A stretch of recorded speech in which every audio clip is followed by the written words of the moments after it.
Walking into the lecture room, you'll find that the setup is going to look something similar to this. Now, your one might not have a desktop, it might be a laptop, but as I understand it, you're going to have a funky, brand new webcam on this sort of bendable stick thing. And then just here, this thing that looks a little bit like a mouse is your condenser microphone. Now, your computer just needs switching on. Now, in this particular case, I found the button here. That's the universal sign for switching things on. This funny little half semicircle with a line through it.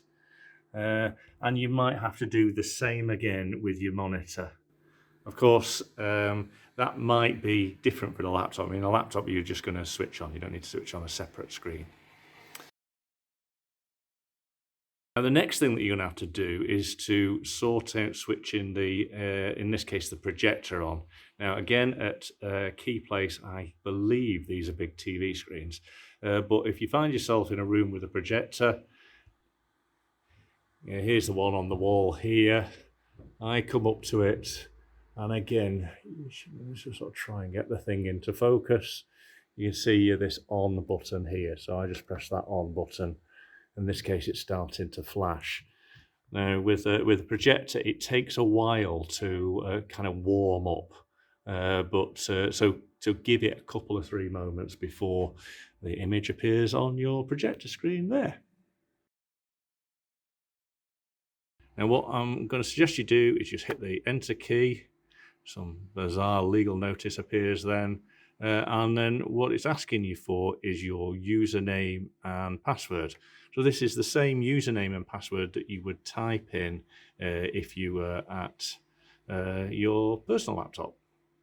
So what that means is in the first box you type in the name that you have on your University of Wales email, followed by the password that you would normally use to type in to your email account.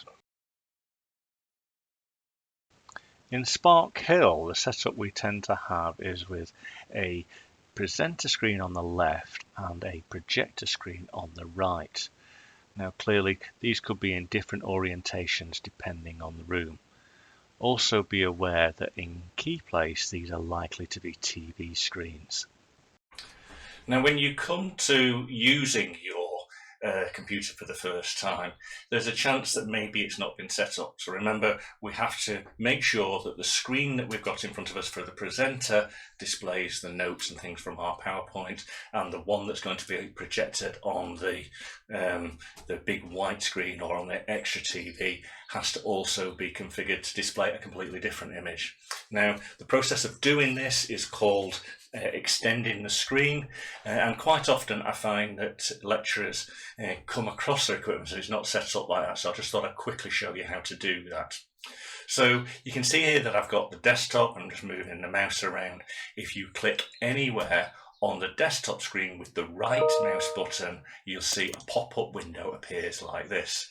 One of the options is called Display Settings. Now, what you have to make sure you do is if you scroll down here, you can see there's this option called Multiple Displays.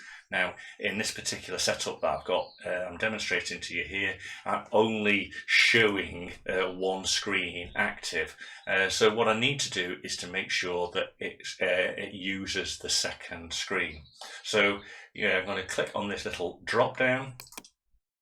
And there's a couple of 3 options now. For super users, I'm sure that you're aware that you can duplicate the display, but what we want to do with our setup in Spark Hill and Keyplace is to extend.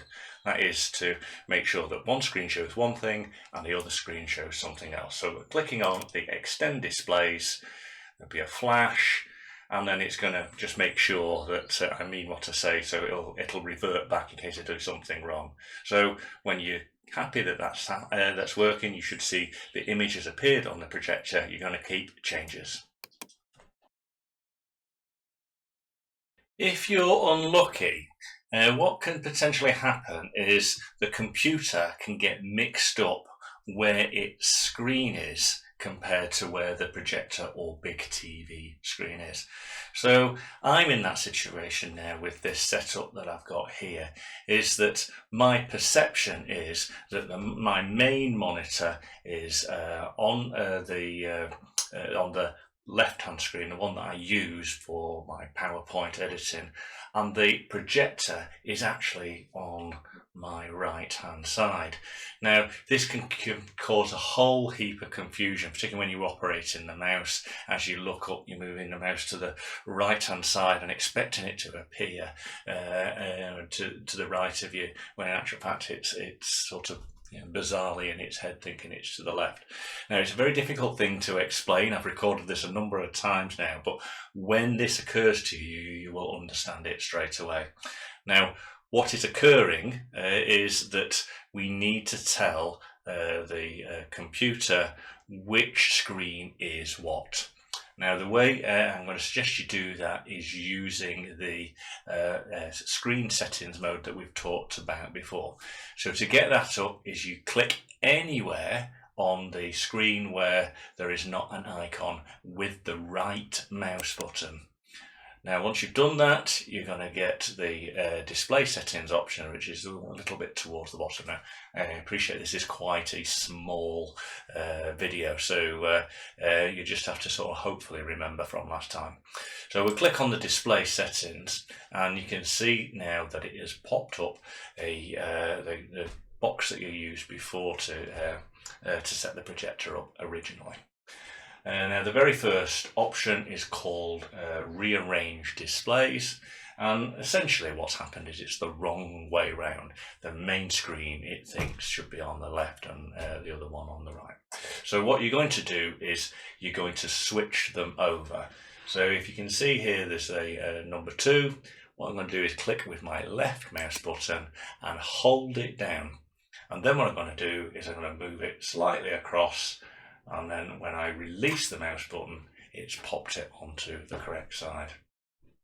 Remembering always to click the apply button, and from that point onwards now, we're going to have the screens orientated correctly. So that means as I look at my desktop, as I'm sat at my desk at the front of the class, when I move my mouse to the right hand side of the screen, the mouse will appear to the right hand main screen.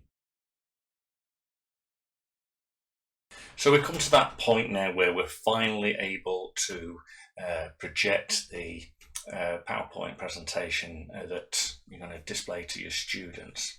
Now, I've loaded up here a demonstration of my session 1 of digital skills, but clearly, it'll be the same irrespective of the course that you're doing.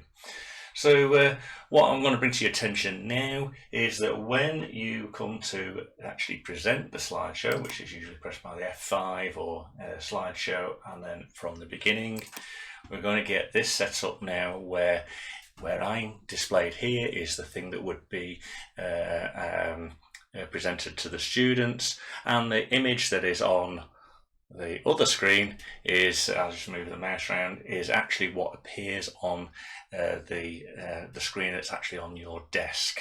So I'll just kind of show you an image of that in the next video.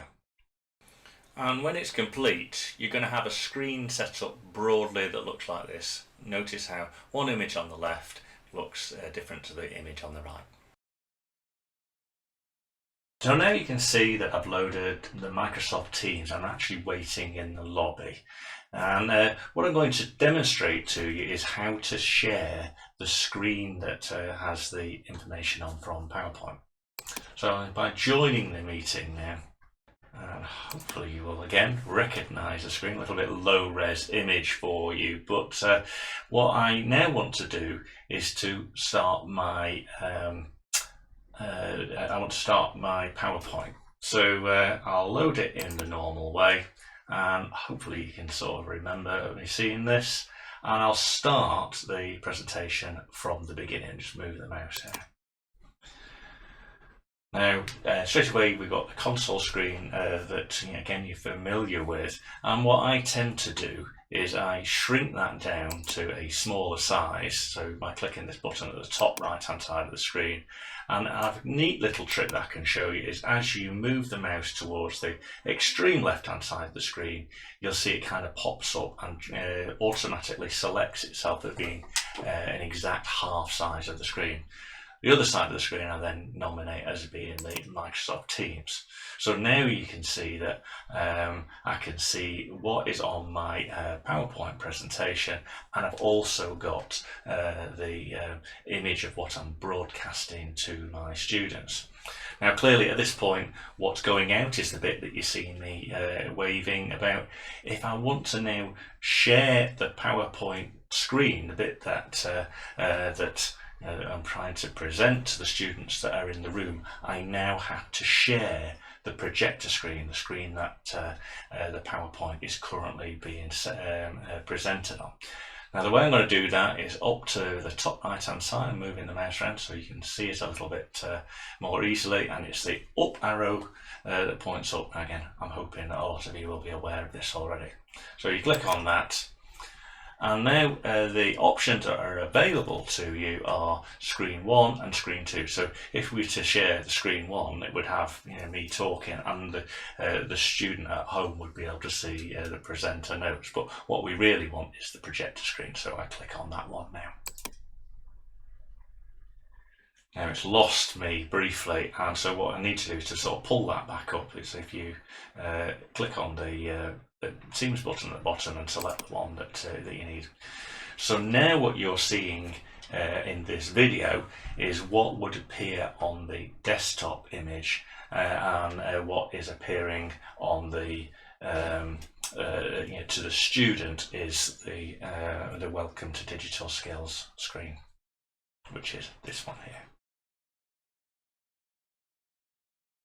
So a question that came up when we were discussing this in our meeting was how would we go about working out if students at home were trying to communicate to us while we were presenting to people within the room.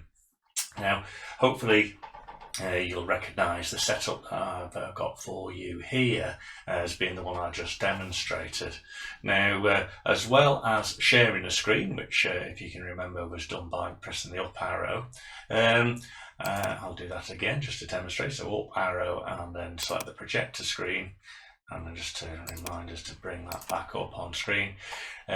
What you can confidently assume is that you are sharing your Welcome to Digital Skills, and in this case, the slides that are being output by the PowerPoint. But the other thing that you could also bring on screen is, say, the chat box. And if people were communicating via questions that are coming up here, or alternatively, if you show participants, and I haven't got any members in this meeting, but if somebody raised a hand, you could also see that there. Now, clearly, it's going to be a difficult thing, and it will also be part of your teaching style, whether you have students muted, and if they want to interject, then they raise a hand or do something in the chat. Now, it is my opinion that what I will probably do is I'll nominate one of the members, or two of the members, three of the members if necessary, of the students that are in the room to also be keeping an eye out as to whether members of the people remotely have a question. I suspect leaving the student with the opportunity to interject with open microphones is potentially going to be too disruptive. That said, have a go at it, and let's re-update this video in the future if we find that being an appropriate way of working. So now what we need to do is just make sure the camera is pointing into the right place. Now, a neat trick to do that is to just use the Teams itself as a way of using seeing what the student sees. So a quick way of doing that is to go to the calendar and then click on the Meet Now button. So I'll just start the meeting, so this isn't going to be broadcast or recorded anywhere. Now you can see me again in the camera in the lobby room. If I join that screen, and we get like a big version of me talking to you. And what that means is that I can now see on my screen what the camera is recording. What this means now is that I've got a view of what the camera is displaying to my students. So the next thing I'm going to have to do is clearly set up the webcam. I'm going to take this webcam, I'm going to broadly sort of flick it round and sort of hopefully see broadly where I'm stood. And so what that means now is as I walk back, I can kind of see on screen what the zoomers are going to be seeing while stood. Now it's potentially going to need a little bit of faffing around with moving the camera. Remember, the thing is on an arm, so you can bend it and twist it and do whatever you need to get what you perceive as being the right image. That, I believe, is all you're going to need to sort of get yourself going. My sincere advice to you is to try and turn up to class for probably in the first instance, a good 30-40 minutes to get yourself familiar with it. Now, I imagine that on your first day there's going to be a few issues, so prepare yourself for the technology to fight with you, but hopefully you've seen that there's a reasonable set of steps to be able to present to both the people in the room and the people on Zoom. Good luck.